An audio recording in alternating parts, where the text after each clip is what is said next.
اور سب سے معتبر جو روایات ملتی ہے، جو مدلل روایات ملتی ہے، اسی ابو ذر غفاری سرکار کی ملتی ہے۔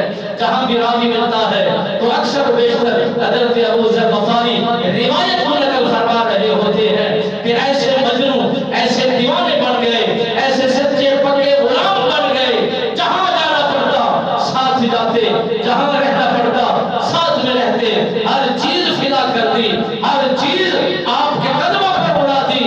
پھر نبی سرکار نے ایسا رنگ لگا دیا کہ ہر منبر پر، ہر عالم کی زبان پر، ہر فقیہ پر، ہر محدث پر، ہر مفسر کی زبان پر جب بھی ذکر آتا ہے تو اس پاک ہستی کا ذکر آتا ہے، اس غلامان مصطفیٰ کی شان کا ذکر آتا ہے۔ جب بھی حدیث کا آغاز کیا جاتا ہے تو اس کے نام سے شروع کیا جاتا ہے۔